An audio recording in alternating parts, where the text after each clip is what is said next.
శ్రీ విష్ణు రూపాయ నమశివాయ. మనలో లలితా సహస్రనామం రాని వాళ్ళు, రోజు పారాయణ చేయని వాళ్ళు దాదాపుగా ఎవరు ఉండరు, అంతే కదా.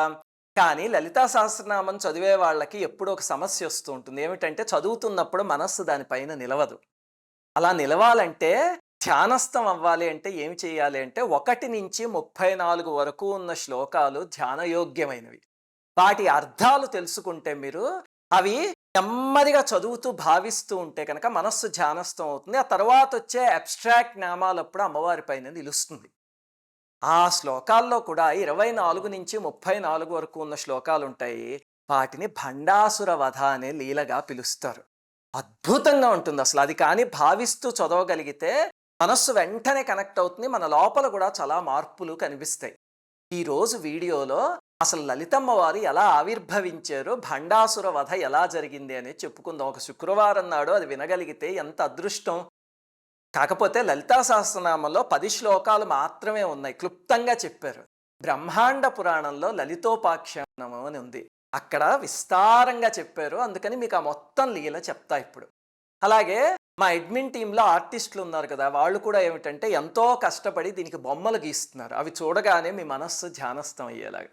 అందుకని ఇప్పుడు ఆ భండాసుర వధ లీల చెప్పుకుందాం. ఈ లీల ఎక్కడ ప్రారంభమైందంటే మన్మధుడి దగ్గర ప్రారంభమైంది. ఒకసారి పరమేశ్వరుణ్ణి కామవికారానికి లోను చేస్తాను అని మన్మధుడు బయలుదేరడం, ఆ పువ్వుల బాణాలు సంధించడం, పరమేశ్వరుడి 3వ కంటి మంటకి కాలిపోవడం, ఇవన్నీ మనకి తెలుసు కదా.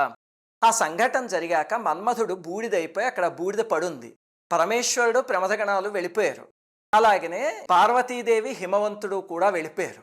ఆ ప్రదేశం అంతా రుద్రభూమిలాగా అయిపోయింది. ఆ బూడిద కుప్ప అక్కడుంది. అప్పుడు ఒక శిల్పి ఒక ఆయన వచ్చి ఏం చేశాడంటే ఆ భస్మంలో కొంత భాగాన్ని తీసి ఒక పురుషాకారాన్ని తయారు చేశాడు. తర్వాత తన ఇష్టదైవాన్ని ప్రార్థించి ఆ రూపానికి ప్రాణం పోసాడు. పోసేసరికి ఒక పురుషుడు తయారయ్యాడు. వెంటనే ఒక మంత్రం ఉపదేశించి మంత్రం చేస్తూ ఉండు అని. అంటే ఆ తయారైన జీవుడికి తన పూర్వజన్మలో మన్మధుండని తెలియదు, ఏమీ తెలియదు. ఆ మంత్రం చేయడం మొదలుపెట్టాడు. నెమ్మదిగా పిశాచ లక్షణాలు ప్రారంభమయ్యాయి. పిశాచ లక్షణాలు ఎందుకండి అంటే మన్మధుడు బూడిదైపోయేందుకు ముందు అహంకారం, కామం ఈ రెండిటిలతో ఆ పని చేశాడు, అంతే కదా. పరమేశ్వరుణ్ణి జయిద్దాం అనుకోవడం ఎంతటి అహంకారం. అప్పుడు బూడిదైపోయినప్పుడు జన్మించిన శక్తి కనుక ఆసురీ లక్షణాలు ఉండిపోయాయి. అతను ఆ మంత్రం అలా చేసేసరికి ఒక రౌద్రమైన శక్తి సాక్షాత్కరించింది. ఏం కావాలి నాయనా నీకు అని అడిగితే, నేను అసురుణ్ణనే భావన కలుగుతోంది నాకు. నేను అసురుణ్ణనే భావన కలగ్గానే దేవతలు నాకు శత్రువులు, వాళ్ళని నాశనం చేసేయాలి అనిపిస్తోంది.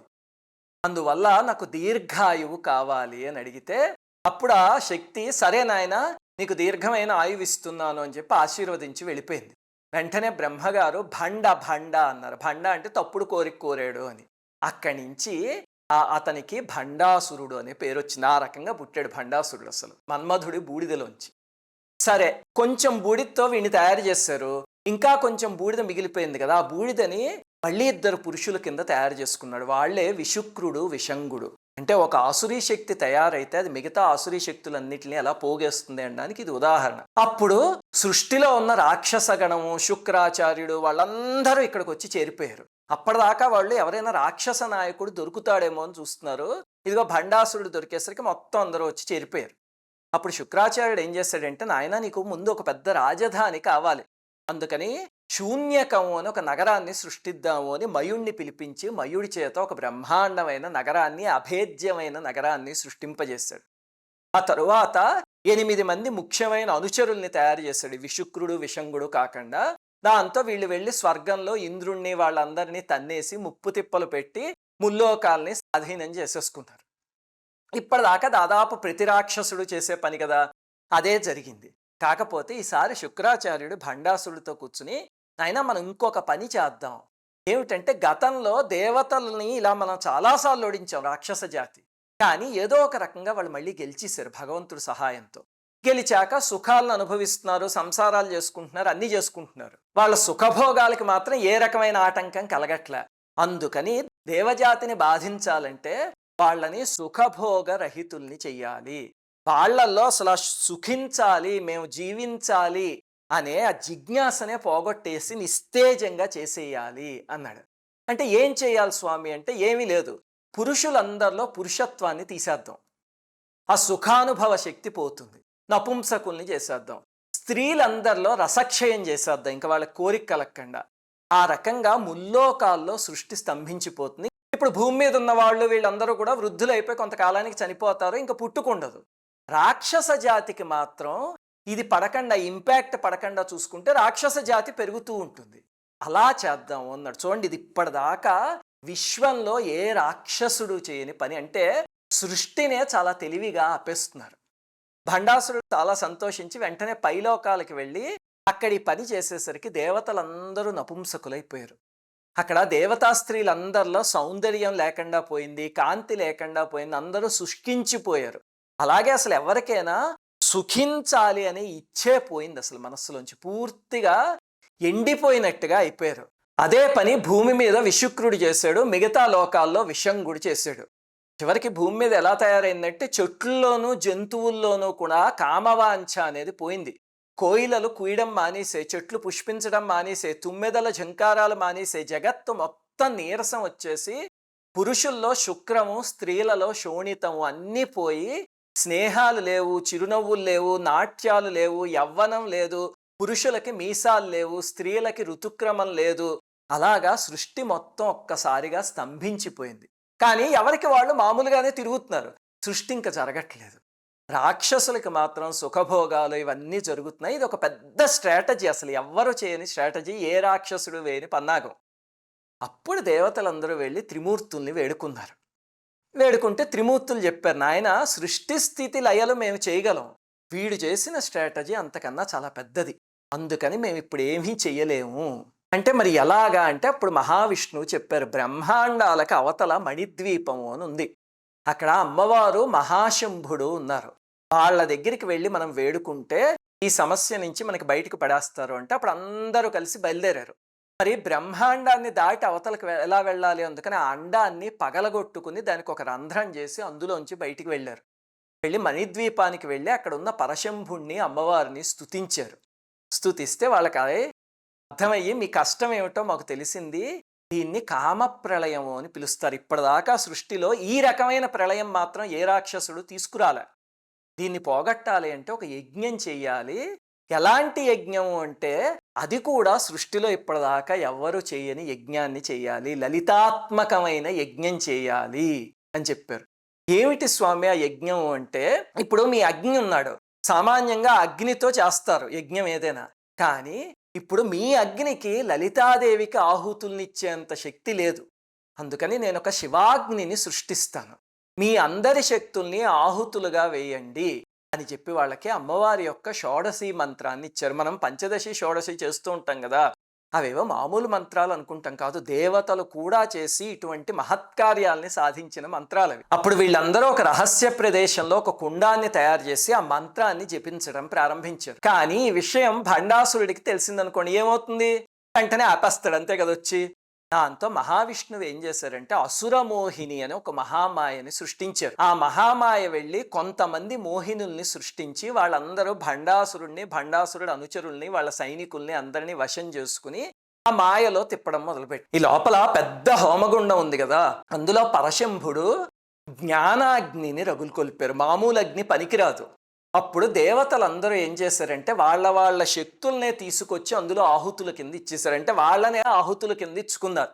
ఇప్పుడు అగ్నిదేవుడు ఉన్నాడు, ఆయనకి మండటం అనే శక్తి ఉంది, దాన్ని తీసుకొచ్చి ఆహుతి కింద ఇచ్చేసాడు. ప్రభంజనం అనే శక్తి వాయుదేవుడికి ఉంది, దాన్ని తీసుకొచ్చి ఆహుతుల కింద ఇచ్చేసారు. అంటే ఆహుతుల కింద ఇవ్వడం అంటే, అమ్మ ఇన్నాళ్ళు మా నిర్వాకం అనుకున్నాను తల్లి, ఇది మా గొప్పతనం కాదు, నువ్వే మమ్మల్ని రక్షించాలి, ఇవన్నీ నీ శక్తులే అని అన్నీ ఇచ్చేసి అందరూ దీనంగా ఆతృతతో అలా ఎదురు చూస్తున్నారు ఆ అగ్నిగుండంలోంచి అమ్మవారు వస్తారు అని చెప్పి. అప్పుడు వాళ్ళందరూ అలా ఎదురు చూస్తూ ఉండగా ఒక శుభముహూర్తంలో కోటి సూర్య ప్రతీకాశం కోటి చంద్ర సుశీతలం, 1,000,000 మంది సూర్యులు వస్తే ఒక్కసారి ఎంత తేజస్సు వచ్చిందో అంత తేజస్సు వచ్చిందిట. కానీ ఆ తేజస్సు 1,000,000 చంద్రులు ఎలా ఉంటారో అంత చల్లగా ఉందిట. అసలు ఇలాంటి శక్తి ఏదైనా ఉంటుందా ప్రపంచంలో? ఉంటుంది, మా లలితమ్మకు ఉంటుంది. అమ్మవారు అలా చిదగ్నికుండంలోంచి వచ్చేసరికి అసలు అమ్మవారి రూపాన్ని చూసి జయ జయధ్వానాలు చేస్తారు అందరూ. అమ్మా మేము ఇలాగ నీరసించిపోయాం, మమ్మల్ని కాపాడాలి తల్లి అని. అమ్మవారు లేత దానిమ్మ రంగులో పైకొచ్చారట. వెంటనే భువనాలన్నీ కూడా ఆ రంగులో మారిపోయి ఆ కాంతుల్ని వెదజల్లటం మొదలుపెట్టి అమ్మవారికి 4 చేతులు, పాశము, అంకుశము, చెరకవిల్లు, బాణాలు అవన్నీ ఉండి దీన్నే లలితా సహస్రనామంలో చిదగ్నికుండ సంభూత దేవకార్య సముద్యత అంటారు కదా. చిదగ్నికుండంలోంచి అమ్మవారు వచ్చారు. చిదగ్ని అంటే ఇదిగో ఇది. ఇలాంటివన్నీ తెలుసుకుంటే వెనకాల ఉన్న కథ ఏమిటి అని నామాలు చదివినప్పుడు కనెక్ట్ అవుతుంది. దేవకార్య సముద్యత, దేవకార్యాన్ని చేయడానికి వచ్చారట. ఏమిటండి ఆ దేవకార్యం? భండాసుర వధ, అంతే కదా. సరే, ఇప్పుడు అమ్మవారు భండాసుర వధకి బయలుదేరారు. అంతా వీళ్ళందరూ, అమ్మా మేము నీ వెనకాల వచ్చేస్తామమ్మా యుద్ధానికంటే, నాయన మీకు అర్థమైంది కదా, మీ శక్తుల కన్నా అతీతమైన పని చేశాడు భండాసురుడు. అలాంటి భండాసురుణ్ణి సంహరించాలి అంటే నాలోంచి నేనే ఒక సృష్టి చేస్తా, మీ శక్తులు అక్కడ సరిపోవు అని చెప్పి ఇప్పుడు అమ్మవారు తనలోంచే ఒక పెద్ద సృష్టిని తయారు చేశారట. అదే 24వ శ్లోకంలో మనకి భండాసుర వధోద్యుక్త శక్తిసేన సమన్విత అని ఉంటుంది. ఆ శక్తిసేనని అమ్మవారే తనలోంచి సృష్టించారు. అమ్మవారి అంకుశం నుంచి సంపత్కరీదేవి పుట్టిందిట. ఆ తల్లి కోట్ల ఏనుగుల సైన్యంతో ఆవిడ రణకోలాహలం అనే ఒక ఏనుగుని ఎక్కిందిట. అదే లలితా సహస్రనామంలో సంపత్కరీ సమారూఢ సింధురవ్ రజసేవిత అని పిలుస్తారు. తర్వాత అమ్మవారి పాశం నుంచి అశ్వారూఢాదేవి పుట్టింది. ఆ తల్లి లక్షల అశ్వసైన్యాన్ని తీసుకుని పుట్టి అపరాజిత అనే ఒక గుర్రాన్ని ఎక్కి ఉద్భవించింది ఆ తల్లి. అదే మనకి లలితా సహస్రంలో అశ్వారూఢాధిష్ఠితాశ్వ కోటి కోటిభిరావృత అని చెప్తారు కదా, ఆ తల్లి. తర్వాత అమ్మవారు శ్రీచక్రం అనే రథంలో సర్వాయుధాల్ని నింపుకొని యుద్ధానికి బయలుదేరారు. అదే చక్రరాజ రథారూఢ సర్వాయుధ పరిష్కృత. ఇప్పుడు అమ్మవారి హృదయం నుంచి బాలాత్రిపుర సుందరీదేవి ఉద్భవించారు. చిన్న అమ్మవారు అనమాట. బుద్ధి నుంచి శ్యామలాదేవి ఉద్భవిస్తే అప్పుడు గేయ చక్ర రథాన్ని అమ్మవారు శ్యామలాదేవికి ఇచ్చారు. అలాగే అమ్మవారి యొక్క నేను అనే ప్రజ్ఞ ఉంటుంది. మనందరికీ కూడా నేను అనేది ఒకటి ఉంటుంది కదా, నేను ఈరోజు రాను, నేను వెళ్తున్నాను అంటాం. అది నేను అనేది శరీరం కాదు, మనలో నేను అనే ఒక ప్రజ్ఞ. అలాగే అమ్మవారికి నేను అనే ప్రజ్ఞ ఉంది. అందులోంచి వారాహీదేవి పుట్టారు. అప్పుడు వారాహీదేవికి కిరిచక్ర రథాన్ని ఇచ్చారు అమ్మవారు. అప్పుడు శ్యామలాదేవిని మంత్రిగాను వారాహీదేవిని సైన్యాధిగాను నియమించారు. అంటే ఇద్దరు తల్లులు కూడా అమ్మవారి పక్కనే ఉండే మంత్రిణీ దేవత, దండనాథ దేవత. ఇదే లలితా సహస్రనామంలో గేయచక్ర రథారూఢ మంత్రిణీ పరిసేవిత, కిరిచక్ర రథారూఢ దండనాథ పురస్కృత అని చెప్పారు. అది దానికి అర్థం. అప్పుడు అమ్మవారి దవడల నుంచి నకులేశ్వరీదేవి పుట్టిందిట. అంటే ముంగీస స్వరూపంలో ఉన్న ఒక అమ్మవారి స్వరూపం. హృదయం నుంచి మార్తాండ భైరవుడు పుట్టాడు. కోట్ల మంది యోగినులు, భైరవులు వీళ్ళందరూ పుట్టి మొత్తం ఆ సైన్యం అంతా భండాసురుడి పైనకి యుద్ధానికి బయలుదేరారు.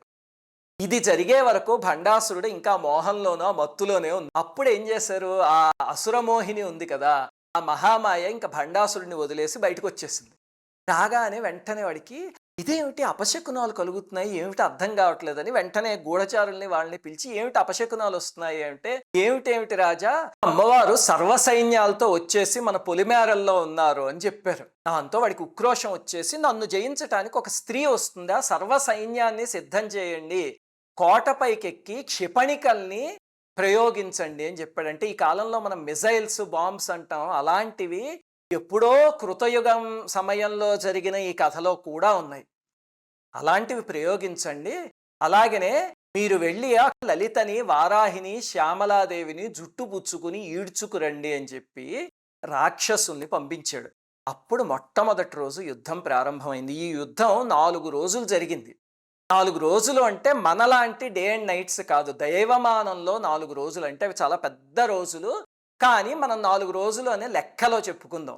మొట్టమొదటి రోజు యుద్ధంలో రాక్షసులు గాడిదల మీద, ఒంటెల మీద, కుక్కల మీద, శరభాల మీద, భేరుండాల మీద, ప్రేతాల మీద ఎక్కి యుద్ధానికి వచ్చారు.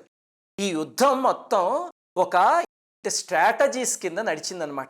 మొట్టమొదటి ఏం చేశాడంటే భండాసురుడు దుర్మధుడు అనే రాక్షసుడిని పిలిచి 10 అక్షౌహిణుల సైన్యం ఇచ్చి పంపించాడు. నువ్వు వెళ్ళి తేలిగ్గా గెలుచుకొచ్చేయగల వాళ్ళని వెళ్ళిరా అని. ఒక అక్షౌహిణి అంటే ఎంత అంటే దానికి ఒక మ్యాథమెటికల్ క్యాల్కులేషన్ ఉంది. అది మనకి రేషియో అండ్ ప్రపోర్షన్స్లో చదువుకుంటాం కదా, దాని లెక్కలో చెప్పాలంటే 1:1:3:5 అక్షౌహిణి అంటే ఒక రథం, ఒక ఏనుగు, 3 గుర్రాలు, 5 భటులు.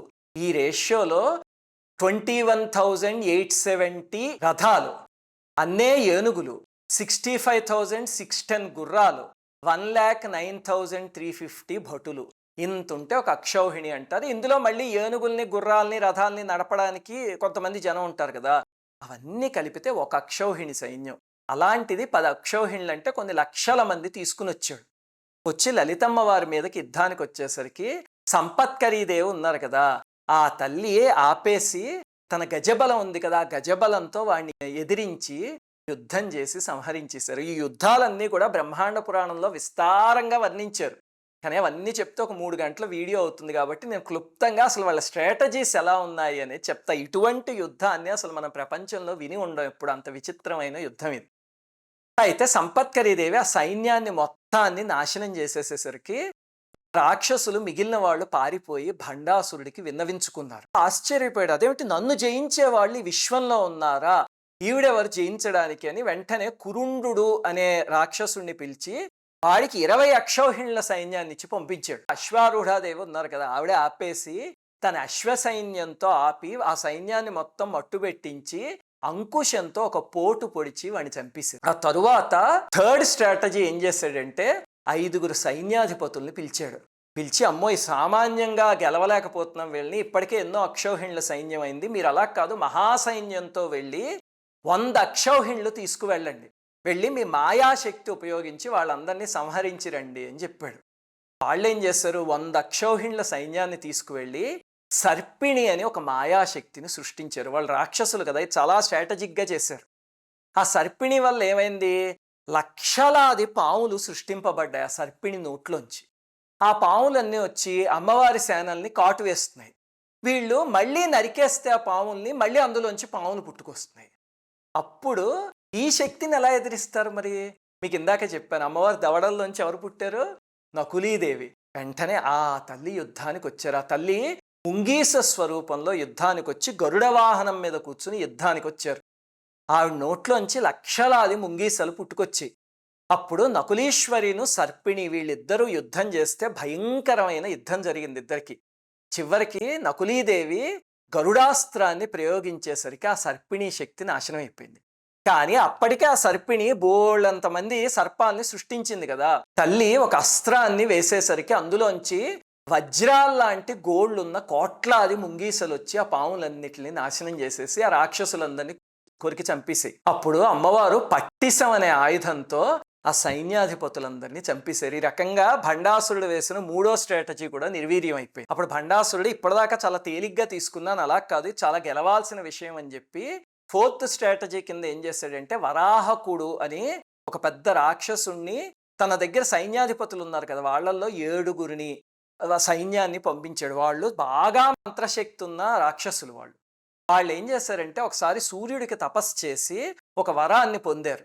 ఏమిటంటే వీళ్ళు ఎవరికేసి చూస్తే కనుక వాళ్ళు వెంటనే స్తంభించిపోయి అలా ఉండిపోతారు, ఇంకేమి చేయలేరు. దాంతో ఈ రాక్షసులందరూ వచ్చారు. అది అమ్మవారి శక్తులకి తెలియదు. వీళ్ళు అక్కడికి రాగానే వీళ్ళతో యుద్ధానికి వెళ్ళబోతుంటే వీళ్ళు ఒక చూపు చూశారు. ఆ చూపుకే అమ్మవారి సేన మొత్తం స్తంభించిపోయి అలా నిలిచిపోయింది. ఈ ఆయుధాలు కదపలేకపోతున్నారు. వాళ్ళకి తెలుస్తోంది లోపల మేము ఏదో చెయ్యాలి అని, కానీ ఏమీ చేయలేక అలా స్తంభించిపోయి ఉండిపోయారు. అప్పుడు రాక్షసులు వచ్చి దేవతా సైన్యాన్ని సంహరించడం మొదలుపెట్టారు. వెంటనే వారాహీదేవి యొక్క అంగరక్షకురాలు తిరస్కరణీదేవి అని ఒక అమ్మవారు ఉన్నారు. ఆవిడ్ని పంపిస్తే ఆ అమ్మవారు వచ్చి ఏం చేశారంటే అంధము అని ఒక అస్త్రం వేశారు. వేసేసరికి రాక్షస సేనలందరికీ కళ్ళు పొరలు కమ్మాయి. కాసేపు పొరలు కమ్మగానే ఇప్పటిదాకా స్తంభించిపోయిన అమ్మవారి సేనలందరూ మళ్ళీ మామూలుగా అయిపోయారు. ఎందుకంటే వాళ్ళు చూపు పట్టలేదు కదా ఇప్పుడు. అప్పుడు విజృంభించి ఆసురీ సేన మొత్తాన్ని సంహరించారు. ఈ తిరస్కరణీదేవి ఆ 7 శిరస్సులు ఖండించి వాళ్ళ జుట్లన్నీ ముడేసి ఒక దండ కింద తయారు చేసి వాళ్ళ తలలని అది మెడలో హారంగా ధరించి ఆనంద తాండవం చేసింది అమ్మవారు. అప్పటికి ఇంకా సూర్యాస్తమయం అయింది మొట్టమొదటి రోజు యుద్ధంలో. నేను చెప్పాను కదా ఆ రోజులన్నీ చాలా పెద్దవి, మనలాంటి 24 అవర్స్ డేలు కావవి. ఎటు చూసినా రాక్షస సేనలు వాళ్ళ శవాలు. దాంతో భండాసురుడికి పిచ్చెక్కిపోయింది. ఇప్పటికీ ఎన్ని రకాల స్ట్రాటజీలు ప్రయోగించాం మనం, అయినా సరే వాళ్ళు ఏమి చేయలేకపోతున్నాము, ఏమి చేయాలి అని చెప్పి భండాసురుడు సోదరులు కూర్చుని రాత్రి డిస్కస్ చేశారు. చేస్తే వాళ్ళకి అద్భుతమైన ఆలోచన వచ్చింది. ఏమిటంటే రాక్షసులకి రాత్రి శక్తి ఎక్కువ ఉంటుంది, అందుకని మనం రాత్రి యుద్ధం చేద్దాం, అధర్మ యుద్ధం మొదలు పెడదాం, రాత్రి అయితే మన ఎవరు జయించలేరు అంటే భండాసురుడు చాలా బాగుంది ఆలోచన, వెనక వైపు నుంచి వెళ్ళి కొట్టండి, ముందు వైపు నుంచి కాదు, వాళ్ళందరూ విశ్రాంతి తీసుకుంటూ ఉంటారు కదా అప్పుడు వెళ్ళి కొట్టండి అని చెప్పాడు. వెంటనే వాళ్ళు 10 అక్షౌహిణుల సైన్యం తీసుకుని విషంగుడు బయలుదేరాడు. ఆ సైన్యాలకి చీకట్లో కలిసిపోయేలాగా నల్లటి వస్త్రాలు వేశాడు. చూడండి, అసలు ఈ యుద్ధ స్ట్రాటజీస్ అన్నీ చాలా విచిత్రంగా ఉంటాయి, మనం ఎక్కడ విననివి. వాళ్ళు ఏం చేశారు, దేవతా సైన్యంలో చేరిపోయారు ఆ చీకట్లోను. చేరిపోతే సరే ఎవరో అనుకున్నారు. నెమ్మదిగా పక్కన ఉన్న ఒక్కొక్కళ్ళని చంపేయడం మొదలుపెట్టారు. అప్పుడు దేవతా శక్తులకి ఇదేమిటి, ఎవరు చంపేస్తున్నారో అని కోలాహలం మొదలైంది. ఈ లోపల విషంగుడు ఏం చేశాడు, లలితాదేవి అక్కడ ఒక విసనకర్రతో, తాళవృంతం అని ఆ తల్లి చేతిలో ఒక విసనకర్ర ఉంటే ఒక బాణం వేసి దాన్ని ముక్క ముక్కల కింద చేశాడు.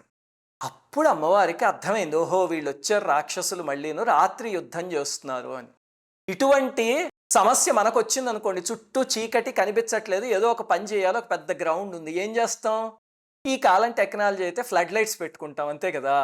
ఆ కాలంలోనే ఉంది టెక్నాలజీ. వెంటనే అమ్మవారు వన్నివాసిని, జ్వాలామాలిని అని 2 అమ్మవారిని పిలుచుకొచ్చారు. అంటే అమ్మవారి నుంచి సృష్టింపబడిన శక్తులే ఇవన్నీ. ఏమి చేయాలమ్మా అంటే, ఇదిగో మీకు అర్థమవుతోంది కదా, ఇక్కడంతా చీకటి, వీళ్ళేమో వధించేస్తున్నారు, వీళ్ళు చీకట్లో యుద్ధం చేయగలరు, అందుకని మీరు వెలుగుని సృష్టించండి అనగానే ఆ తల్లులు 2 కలిసి యుద్ధభూమి నుండా వెలుగులు సృష్టించారు. పూర్తిగా సూర్యోదయం అయితే ఎలా అయిపోతుందో అలా అయిపోయింది. అక్కడ అయ్యేసరికి నిత్యాదేవతలు ఉంటారు అమ్మవారు చుట్టూ, ఆ దేవతలందరూ వచ్చి రాక్షసుల్ని సంహరించేశారు. విషంగుణ్ణి సంహరిద్దాము అంటే వాడు పారిపోయాడు. ఎందుకు పారిపోయాడు అంటే, వాడికి ఇంకో అమ్మవారి చేతిలో 3 ఉంది, అందుకని ఇప్పుడు పారిపోయాడు. భండాసురుడి 5వ స్ట్రాటజీ కూడా మొత్తం ఫెయిల్ అయిపోయింది.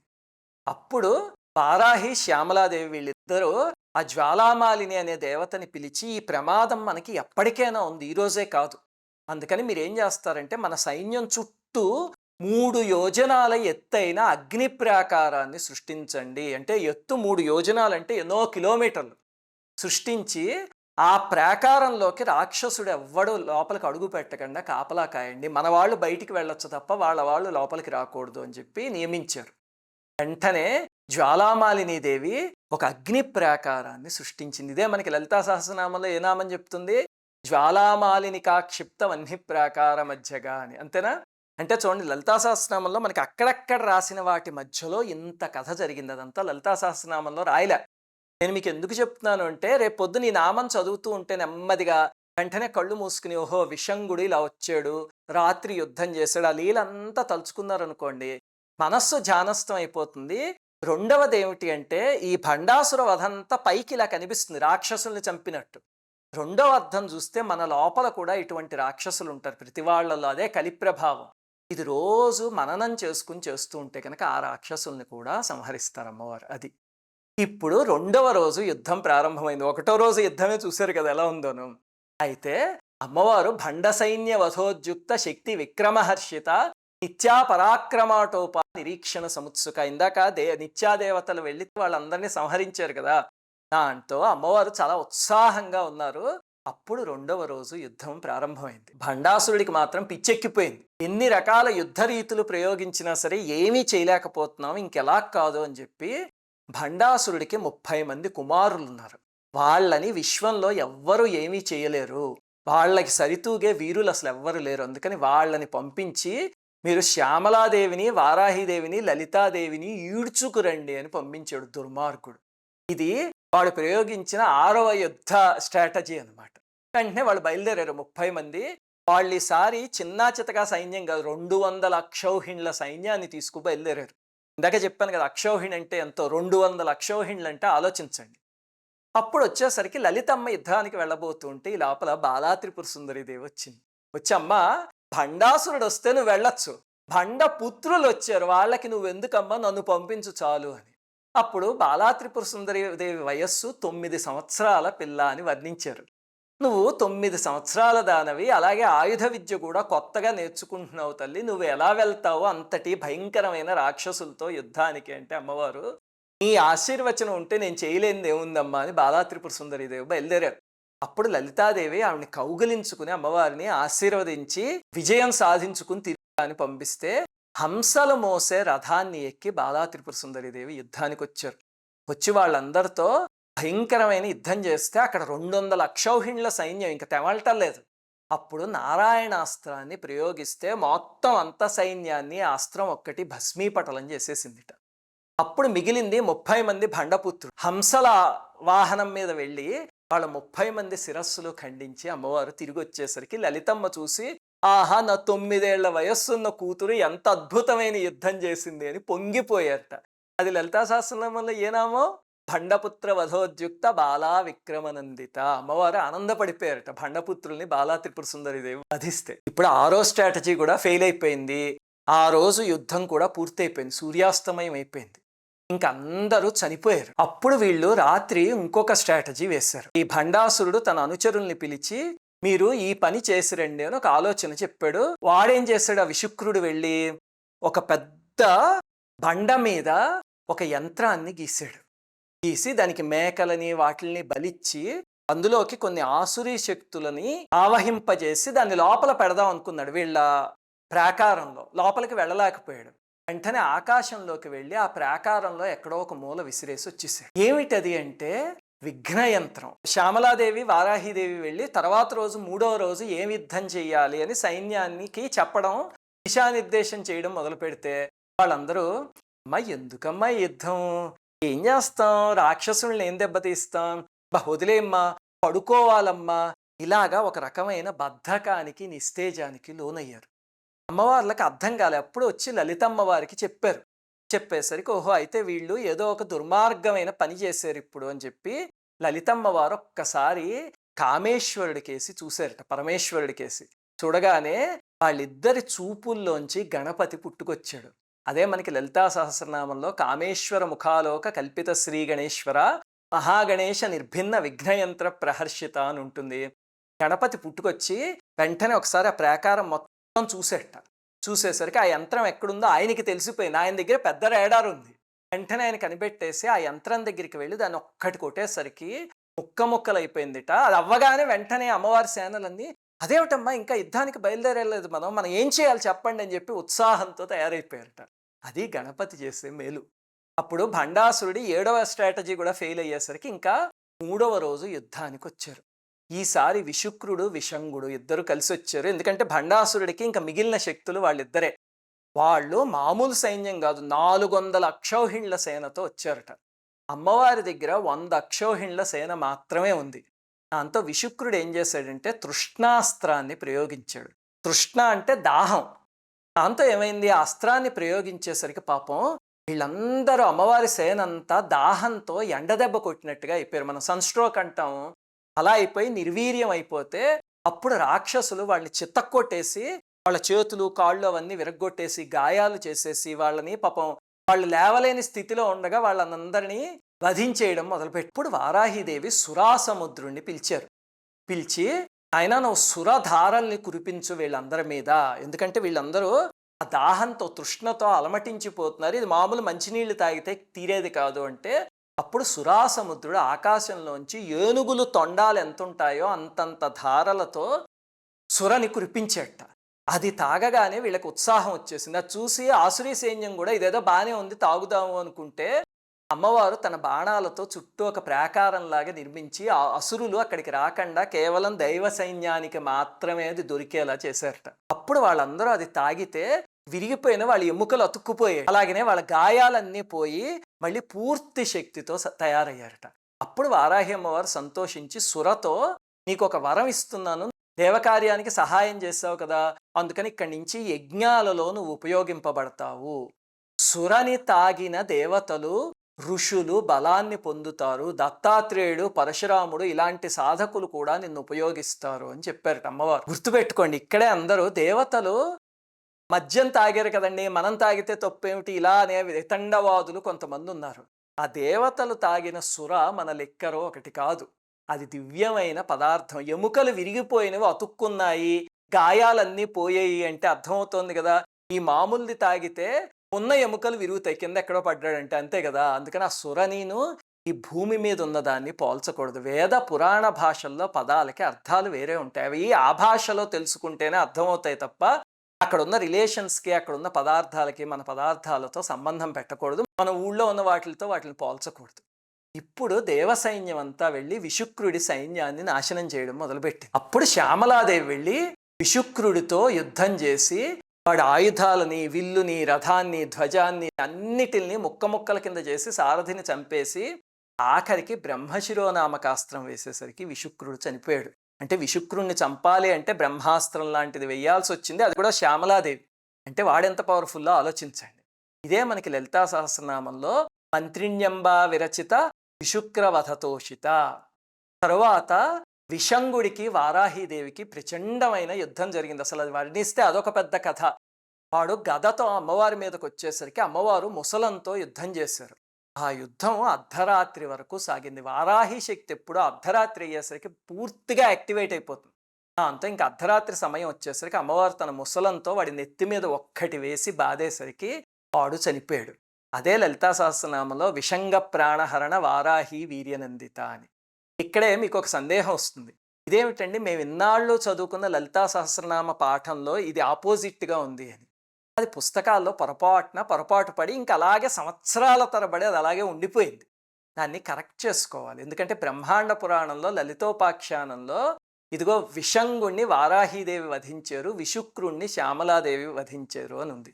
అందుకని మనం అవి రెండు మార్చుకోవాలి, మీ పుస్తకాల్లో మార్చుకోండి. ఇప్పుడు ఇంకా 8వ స్ట్రాటజీ కూడా ఫెయిల్ అయిపోయింది. విశుక్రుడు విషంగుడు అందరూ చనిపోయారు. ఇంకా 4వ రోజు ఉదయానికి భండాసురుడికి విశుక్రుడు విషంగుడు లేడు, కొడుకులు లేరు, సైన్యాధిపతులు లేరు, ఎవ్వరూ లేరు. వాడి సైన్యం మాత్రమే మిగిలి. అమ్మవారిని శరణ పొందొచ్చు కదా, అప్పుడేనా పొందుతాడా? లేదు. అదే ఆసురీ శక్తి అంటే. దాంతో భండాసురుడే స్వయంగా 2185 అక్షౌహిణ్ల సైన్యాన్ని పుచ్చుకొచ్చేట. అసలు ఆలోచించండి, ఆ నెంబర్స్ ఏమిటో పిచ్చెక్కిపోతుంది మనకి. 1000 సింహాలు లాగుతున్న అభీరం అనే రథాన్ని ఎక్కి కొంతమంది ఆకాశ మార్గంలోంచి, కొంతమంది భూమార్గంలోంచి, కొంతమంది కింద నుంచి అలాగా రకరకాలుగా వచ్చి యుద్ధానికి వస్తే అప్పుడు లలితాదేవి ఇంకా మీరందరూ చాలరా, నేనే వెళ్తాను యుద్ధానికి, ఎందుకంటే నేను ఆవిర్భవించిందే వీడిని సంహరించడానికి అని చెప్పి అప్పుడు అమ్మవారు యుద్ధానికి బయలుదేరారు. 4 వేదాలు రథచక్రాలు, 4 పురుషార్థాలు గుర్రాలు. అలాగే అమ్మవారితో పాటు యుద్ధానికి వారాహీదేవి శ్యామలాదేవి కూడా అమ్మవారి పక్కపక్కనే ఉండి ఇద్దరు బయలుదేరారు. అప్పుడు జరిగిన మహాయుద్ధాన్ని బ్రహ్మాండ పురాణంలో రాస్తారు. ఏ యుగంలో జరిగిన యుద్ధమైనా దీంతో పోల్చలేము. అసలు భీభత్సమైన యుద్ధం జరిగిపోయింది. ఎందుకంటే 2185 అక్షౌహిణ్లు అంటే ఆలోచించండి. మహాభారత యుద్ధం జరిగింది 18 అక్షౌహిణ్ల సైన్యంతో. అందువల్ల మీరు ఆ మ్యాగ్నిట్యూడ్ ఏమిటో ఆలోచించుకోవచ్చు. ఇరువైపుల సైన్యాల్లో నెత్తురు ఏరులై ప్రవహించింది. లలితమ్మ వారు బాణం వేస్తే ఆ బాణంలోంచి వందల వేల లక్షల బాణాలు పుట్టుకొచ్చి అన్ని అక్షౌహిణ్ల అసురుల్ని నాశనం చేసేస్తున్నాయి. అప్పుడు భండాసురుడు పాషండ అస్త్రాన్ని వేశాడు. ఇప్పుడు మనం పాషండులు అనే ఒక శక్తి చూస్తాం. అంటే వేదాన్ని దేన్ని నమ్మడం మానేసి మన దేవతా శక్తుల్ని వేదాల్ని అవమానిస్తూ ఉంటారు కదా. ఇది ప్రకృతిలో ఉన్న ఒక దుష్ట శక్తి. దాన్ని అస్త్రం కింద ప్రయోగించాడు భండాసురుడు. వెంటనే అమ్మవారు దాన్ని ఎదిరించడానికి శక్తి ఏమిటి? గాయత్రి శక్తిని ప్రయోగించారు. అంటే ఇక్కడ ఏమి చెప్తున్నారు అంటే అటువంటి పాషండ శక్తులని ఎదిరించాలి అంటే ప్రతిరోజు ఉపనయనమైన వాళ్ళు సంధ్యావందనం చేయడం, ఉపనయనం కాని వాళ్ళైతే పూజ చేయడం, ఇవన్నీ చేస్తే ఆ ఆసురీ శక్తుల్ని జయించవచ్చు అని అమ్మవారే చెప్తున్నారు. తర్వాత భండాసురుడు ఏం చేశాడంటే సర్వాస్త్ర స్మృతినాశ అస్త్రము అనే సెట్. అమ్మవారి సేనల్లో అందరూ వాళ్ళ అస్త్రాలన్నీ మర్చిపోయేలాగా. దాంతో వాళ్ళందరూ మర్చిపోయి ఏది ఎలా ప్రయోగించాలో తెలియక దిక్కులు చూస్తుంటే అప్పుడు అమ్మవారు ధారణాస్త్రం వేశారట. అంటే మళ్ళీ అన్నీ గుర్తొచ్చేసేలాగా. వాడేమో మహారోగ భయం అని ఒక అస్త్రం వేస్తే అమ్మవారు నామత్రయాస్త్రం వేశారట. అచ్యుత అనంత గోవింద అనే నామాలతో ఎటువంటి రోగాన్నైనా పోగొట్టుకోవచ్చు అని చెప్పారు పురాణం. ఆ తర్వాత రాక్షసుడు అంతకం అనే అస్త్రం వేసేట. అంటే అందరినీ అంతం చేసే అస్త్రం. అప్పుడు అమ్మవారు మహామృత్యుంజయ అస్త్రం వేశారట. మన మృత్యుంజయ మంత్రం ఉంది. ఇవన్నీ ఎలా పనికొస్తాయి అంటే ఆ శక్తుల్ని వాళ్ళు అస్త్రాల కింద ఉపయోగించారు. గాయత్రి మంత్రాన్ని, మృత్యుంజయ మంత్రాన్ని, ఇలాంటి వాటిని. అప్పుడు భండాసురుడు ఏ అస్త్రాలు వేసినా సరే వాటన్నిటిని అమ్మవారు నిర్వీర్యం చేస్తారట. ఇదే లలితా సహస్రనామంలో భండాసురేంద్ర నిర్ముక్త శస్త్ర ప్రత్యస్త్ర వర్షిణి అని ఉంటుంది. ఇదే. అప్పుడు భండాసురుడు ఏం చేశాడు, ఇంక ఇలా కాదు, నా ఆఖరి స్ట్రాటజీ ప్రయోగిద్దామని సృష్టిలో ఉన్న రాక్షస శక్తులు, అంతకు ముందున్నవి దాని తర్వాత రాబోయేవి అన్నిటిని పిలుచుకొచ్చేసాట. అంటే సోమకాసురుడు అనే శక్తి, హిరణ్యకశిపుడు అనే శక్తి, హిరణ్యాక్షుడు అనే శక్తి, రావణాసురుడు అనే శక్తి, ఇలాంటి శక్తులన్నీ పుట్టుకొచ్చేసాయి. కంసుడు అలాంటివి. అవన్నీ ఆ తర్వాత జరిగిన కథలైనా సరే సృష్టిలో నెగిటివ్ ఎనర్జీస్ ఉంటాయి కదా, వాటిని పిలుచుకొచ్చాడు. మరి వాటిల్ని జయించాలంటే ఎవరు కావాలి? ఇప్పుడు హిరణ్యకశిపుడు వచ్చాడు, ఎవరు జయిస్తారు? నృసింహమూర్తి. హిరణ్యాక్షుడు వరాహమూర్తి. అప్పుడు అమ్మవారు తన గోళ్లల్లోంచి దశావతారాన్ని సృష్టించారట. కరాంగుళి నఖోత్పన్న నారాయణ దశాకృతి.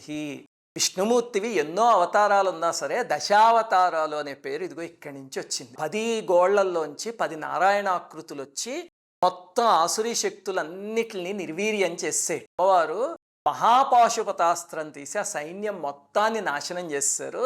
తర్వాత ఆ పరశంభుడు ఉన్నాడు, మహాకామేశ్వరుడు, ఆయన అస్త్రం తీసి భండాసురుడితో పాటు శూన్యక నగరాన్ని, ఒక నగరం సృష్టించుకున్నాడు కదా, దాన్ని కూడా భస్మీపటలం చేసి పాడేశారు అమ్మవారు. అక్కడతో భండాసురుడి కథ ముగిసింది. దీన్నే లలితా సహస్రనామంలో మహాపాశుపతాస్త్రాగ్ని నిర్దగ్ధాసుర సైనిక కామేశ్వరాస్త్ర నిర్దగ్ధ సభండాసుర శూన్యక అని చదువుతాం కదా మనం. ఇది అమ్మవారు చేసిన యుద్ధం. ఆ తరువాత దేవతలకి వైభవము, తేజస్సు, మళ్ళీ కోరికలు అన్నీ పుట్టి బ్రహ్మాండంగా తయారైతే అమ్మవారు కూడా అక్కడ పాపం కొన్ని దేవతా శక్తులు చనిపోయి ఉన్నాయి కదా, తన కటాక్ష వీక్షణాలతో వాళ్ళందరినీ ఆహ్లాదపరిచి మళ్ళీ గాయాలు పడిన వాళ్ళకి గాయాలు చనిపోయిన వాళ్ళని తిరిగి బ్రతికించారు. అప్పుడు దేవతలందరూ ఆనంద పరవశులై జయ జయధ్వానాలు చేసి అమ్మవారిని స్తుతించారు. దాన్నే లలితా సహస్రంలో బ్రహ్మోపేంద్ర మహేంద్రాది దేవ సంస్థుత వైభవ, బ్రహ్మగారు, విష్ణువు, మహేంద్రుడు ఇలాంటి వాళ్ళందరూ అమ్మవారిని స్తుతించారు అని చెప్పారు. అయిపోయింది 9 స్ట్రాటజీస్ యుద్ధం. ఇక్కడతో ఆపేస్తే అయిపోయినట్టేనా? ఇప్పటిదాకా అమ్మవారు చేసింది ఏమిటంటే క్యూర్, అంటే ఒక సమస్య వస్తే దాని నుంచి కాపాడారు. మరి ప్రివెన్షన్ చేయాలి కదా, మళ్ళీ ఆ సమస్య రాకుండా. అసలు ఈ సమస్య అంతా ఎక్కడ ప్రారంభమైంది? ఒకసారి వెనక్కి వెళ్ళండి. మన్మథుణ్ణి దహించేయడం దగ్గర ప్రారంభమైంది, అంతేనా? మన్మథుడు దహించుకుపోవడం వల్ల ప్రకృతిలో ఎవరికి కోరిక అనేది లేకుండా పోయింది. చూడండి, కోరిక లేకపోతే అసలు ప్రకృతే లేదు. కోరిక అంటే ఎంతసేపు కామం అనే అనుకోకండి. కామన అనే పదానికి ఏ కోరికైనా, ఇప్పుడు ఏదో ఆఫీస్లో ప్రమోషన్ సంపాదించాలి అనే కోరిక ఉంటేనే పని చేయబుద్ధి వస్తుంది, లేకపోతే ఎవడు పని చేయడు. నెల అయ్యాక జీతం రావాలి అనే కోరిక ఉంటేనే పని చేస్తాడు, అంతేనా? అలా దేనికైనా వెనకాల కోరిక ఉంటుంది. సృష్టి నడవాలి అంటే కామం అనేది కోరిక.